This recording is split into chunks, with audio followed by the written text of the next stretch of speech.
વંદે માતરમ વિદ્યાર્થી મિત્રો, હું પૂજા ધામેલિયા શ્રી વશિષ્ઠ વિદ્યાલય વાવમાં કમ્પ્યુટર શિક્ષક તરીકેની ફરજ બજાવું છું. તો ચાલો આજે આપણે જોઈએ ધોરણ 9 વિષય કમ્પ્યુટર ચેપ્ટર નંબર 1 કમ્પ્યુટર પરિચય. હવે આપણે આગળના બે વિડીયોમાં જોઈ ગયા હતા મેમરી અને કંટ્રોલ યુનિટ સુધીનો કે મેમરી અને કંટ્રોલ યુનિટ છે એ કઈ રીતે વર્ક કરે છે. તો આજે આપણે જોવાનું છે કે આઉટપુટ યુનિટ છે શું છે. તો ચલો હવે આઉટપુટ યુનિટ છે મતલબ કે આપણે કોઈ પણ આઉટપુટ શેની અંદર જોઈ શકીએ છીએ, તો મતલબ કે એને આઉટપુટ ડિવાઇસ કહે છે. એટલે કે CPU પ્રિન્ટર અને મોનિટર એ બંને વસ્તુ આઉટપુટ ડિવાઇસ છે. તો આઉટપુટ યુનિટ એ વિઝ્યુઅલ સ્ક્રીન એટલે કે દ્રષ્ટિ વિષયક પડદો છે કે જેને મોનિટર કહેવામાં આવે છે.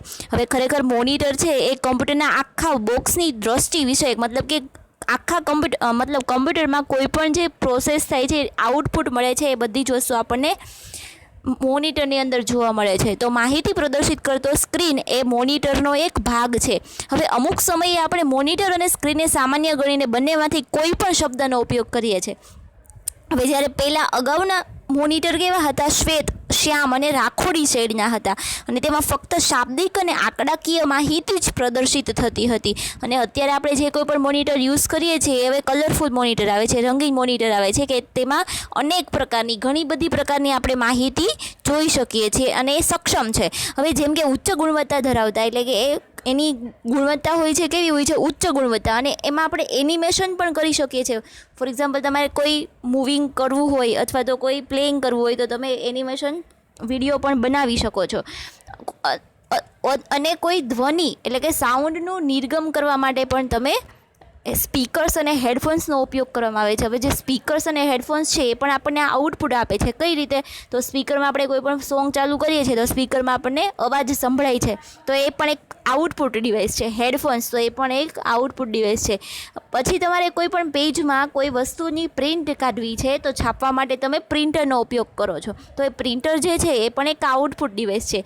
હવે આ સિવાય આઉટપુટને સીધું વેબસાઇટ ઉપર પ્રકાશિત કરવામાં આવે છે, એટલે કે ઇન્ટરનેટ મારફતે ફાઇલ સ્વરૂપે મોકલવામાં આવે છે. હવે જે આઉટપુટ યુનિટ છે એને તમે નિર્ગમ એકમ તરીકે પણ ઓળખી શકો છો. તો જુઓ નીચે આપણને એક ફિગર આપેલી છે.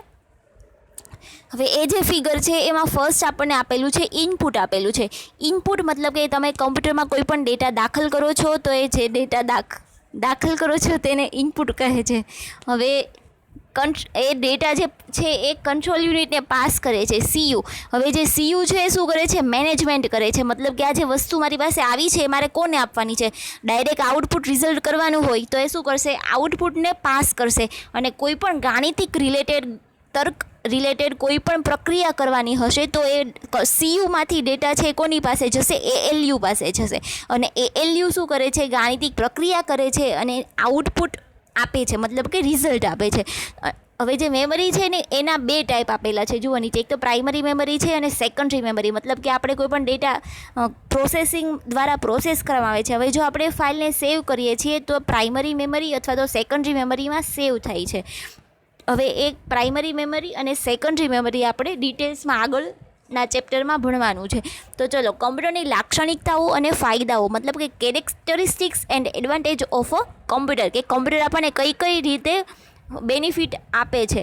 તો સ્વયં સંચાલન, કે કમ્પ્યુટર કોઈ પણ કાર્ય પોતાની મેળે કરે છે. એટલે કે ડેટા અને સૂચનાઓને એક વખત કમ્પ્યુટરની મેમરીમાં સંગ્રહ થઈ જાય પછી કોઈની જરૂર રહેતી નથી. એટલે કે વિપુલ પ્રમાણમાં સંગ્રહિત ડેટામાંથી કોઈ માહિતી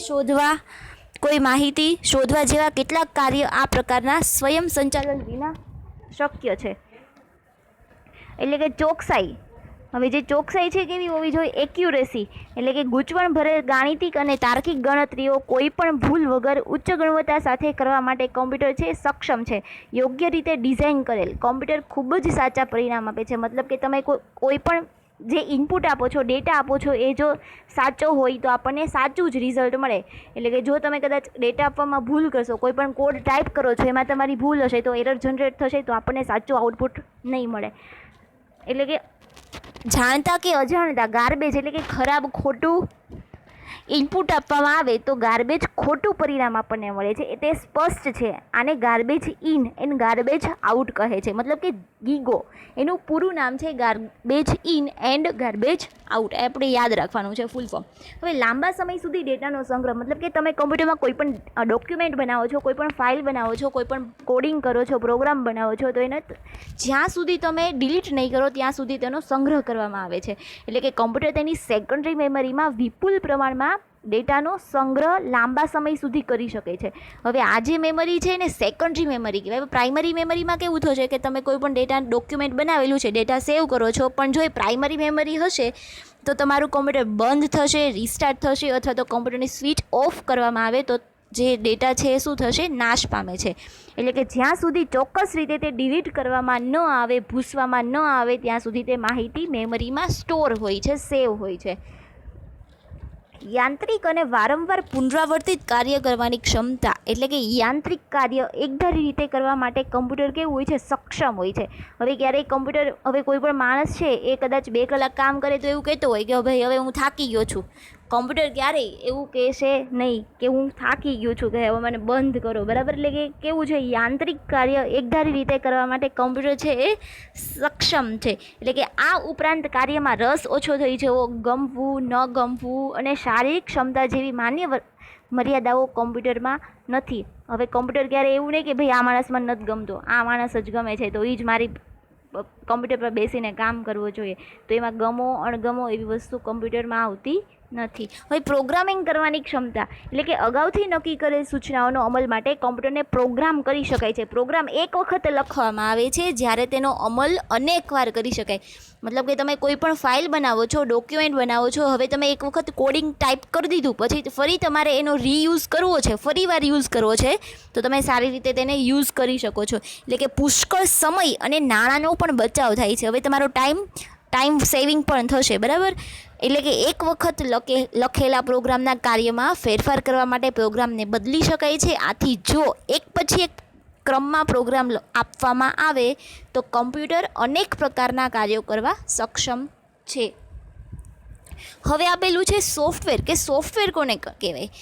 તો આપણે શીખ્યા કે કમ્પ્યુટર છે એક બહુલક્ષી યંત્ર છે, મતલબ મલ્ટીપર્પઝ ટાસ્કિંગ છે. હવે કમ્પ્યુટર ક્યારે એક જ કામ નથી કરતું. ફોર એક્ઝામ્પલ તમારે 3 કે 4 કામ કરવા હોય તો કમ્પ્યુટર કરી શકે છે. ફોર એક્ઝામ્પલ તમે એક્સેલમાં કોઈ ફાઇલ બનાવો છો, સાઈડમાં તમે એક ફાઇલ ડાઉનલોડ કરો છો, અને થર્ડ પ્રોસેસ તમે કોઈ ફાઇલ કોપી કે પેસ્ટ કરો છો, તો એ કમ્પ્યુટર છે બહુલક્ષી યંત્ર છે, મલ્ટીપર્પઝ ટાસ્કિંગ છે.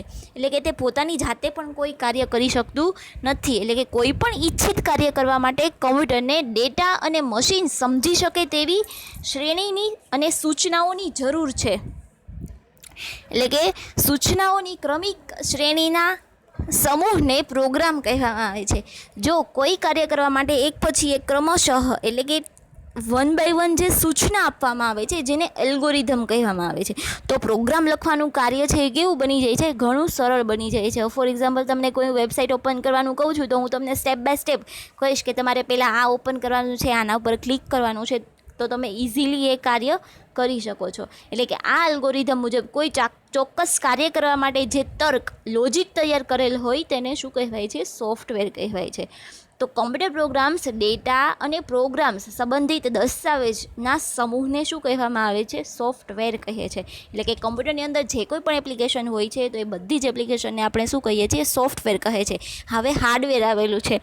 સોફ્ટવેર કરતાં અલગ, એટલે કે કીબોર્ડ, મધ્યસ્થ, CPU અને અન્ય પરિઘીય એકમો, કે જે ભૌતિક ભાગ કે જે એકમ, તેને હાર્ડવેર કહેવામાં આવે છે. હાર્ડવેર છે, હવે સિમ્પલ ભાષામાં હું તમને એની ડેફિનેશન આપું તો કે જે કોઈ પણ સાધનો કે જેને તમે સ્પર્શ કરી શકો છો અને તમે સારી રીતે જોઈ શકો છો અને તમે તેને રિપેરિંગ કામ કરી શકો છો, તો તેને શું કહે છે, હાર્ડવેર કહે છે. સોફ્ટવેર જે કમ્પ્યુટરની અંદર હોય છે, હાર્ડવેરમાં for example CPU, monitor, keyboard, mouse, printer, એ બધી વસ્તુ છે એ શું છે, હાર્ડવેર છે. હવે આપેલું છે ફર્મવેર. તો ફર્મવેર છે એ શું છે, હવે ફોર એક્ઝામ્પલ, એટલે કે સોફ્ટવેર અને હાર્ડવેર બંનેનું કોમ્બિનેશન કરવામાં આવે તો ઘણી વખત સોફ્ટવેર સૂચનાઓ હાર્ડવેર સાથે સંકલિત સ્વરૂપે જોવા મળે છે. એટલે કે આ પ્રકારના સોફ્ટવેર હાર્ડવેર બંને જોડાયેલા હોય તેને શું કહે છે, ફર્મવેર તરીકે ઓળખવામાં આવે છે. હવે ફોર એક્ઝામ્પલ તમે વોશિંગ મશીન છે તો એમાં કેવું હશે, વોશિંગ મશીનને તમે સારી રીતે જોઈ શકો છો, ટચ કરી શકો છો, અને એની અંદર હવે તમારે કપડાં ધોવાનું ચાલુ કરવું છે, વોશ કરવાનું ચાલુ કરવું છે, તો તમે અંદર જે કોઈ પણ સિસ્ટમ કરો છો, મતલબ કે બટન દબાવીને તમે ચાલુ કરો છો, એ અંદરનું એક પ્રકારનું સોફ્ટવેર છે, અને તમે મશીનને ટચ કરો છો, એ શું છે, હાર્ડવેર છે. હવે ટ્રાફિક લાઇટ્સ, ડિજિટલ કેમેરા, તો તમારે ફોટો પાડવો છે તો તમે એના માટે ક્લિક કરો છો, જે ક્લિક કરો છો એની અંદર જે પ્રોસેસ થાય છે એ સોફ્ટવેરની અંદર થાય છે, અને તમે જે કેમેરો પકડેલો છે એ શું છે, હાર્ડવેર છે.